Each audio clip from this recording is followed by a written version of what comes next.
All right, let's continue this. We'll bring in Congressman Byron Donalds of the great state of Florida, increasingly influential congressman. Byron, you've probably been following all this. You know what? It's funny.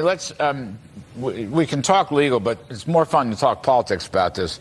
Trump is still standing, and he's going to give a speech tonight in Mar-a-Lago. At least that's the schedule. And he'll have a lot to say in that speech, but I'll bet you he's going to talk some about his achievements and some about what he would do if he were reelected to make America great again. But most of all, Byron, he is still standing, okay? And I think that's damn important. I agree with you, Larry. He is still standing. He's not going to take this lightly. I talked to him a couple days ago.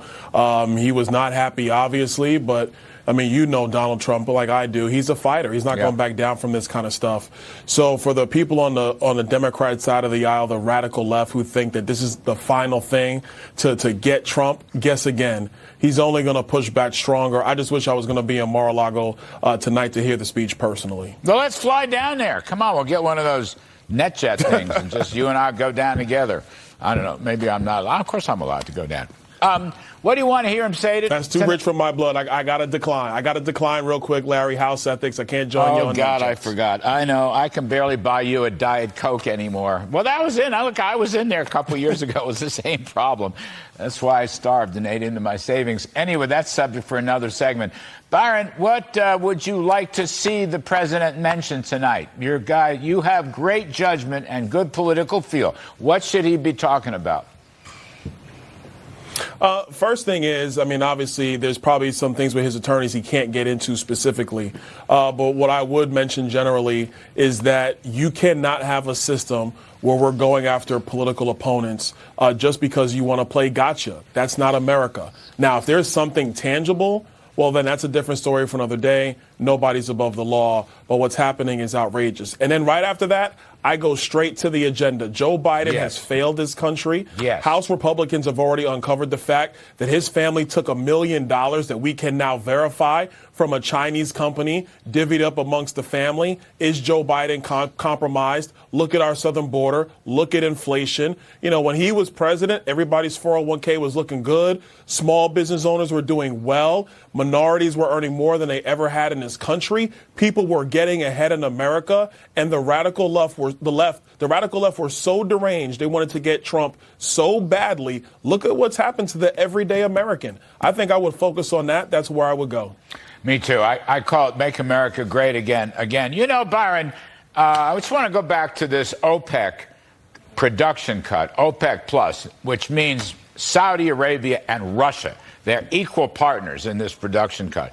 They waited for that announcement, Byron, just a day or two after Alvin Bragg announced Trump's indictment.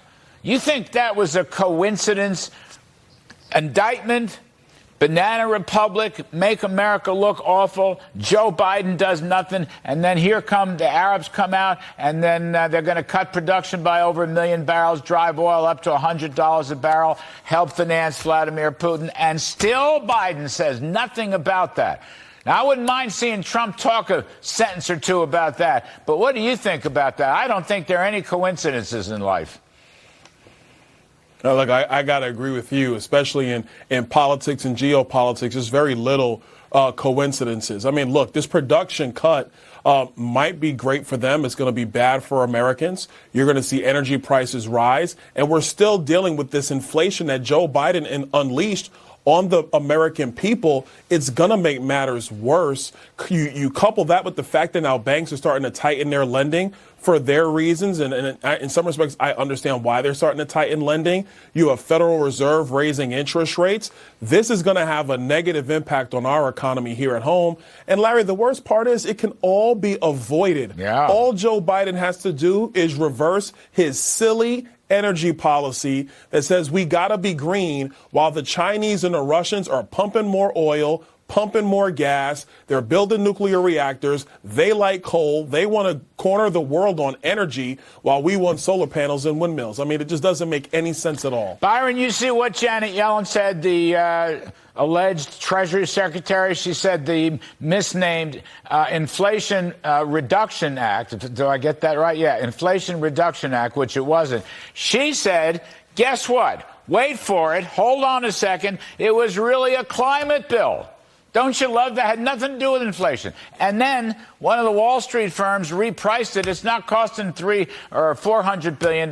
It's costing $1.2 trillion, which is more inflation for a climate bill that was supposed to be an inflation reduction bill. I mean, how utterly stupid is that? Listen, Larry, we knew it when they were moving it through the House. We kept telling the media, stop calling it this silly name that the Democrats gave it, because they are lying to you. That bill was the Green New Deal's little brother. That's what that bill really was. Yes. The radical Democrats wanted more. They wanted more stuff, if you could believe that. But the subsidies in that bill are going to be far more expensive. The tax increases on oil production is going to be far more onerous, and Americans are the ones who suffer. And look, it's poor Americans, white, black, Hispanic. It is middle-income Americans, Republican, Independent, Democrat. They are the ones who suffer under this nutty policy. And so we have to actually reverse course in this country. It makes no sense. And it's about time Janet Yellen actually said something that made sense, because the first 2 years of her being Treasury Secretary, she's not made any sense at all. You know, Congressman Donalds, if I may, the little brother of the Green New Deal, you know how good that is? I'm going to have to take that. I got to have to appropriate that. And I will give you credit. It's all yours. I'm going to give you some credit the first time I appropriate it. After that, I'm going to own it. I'm going to own it, Byron Donalds. You are the best of the best. The Green New Deal's little brother. I just love that. Anyway, can't thank you enough for weighing in this evening. Take care. Talk soon.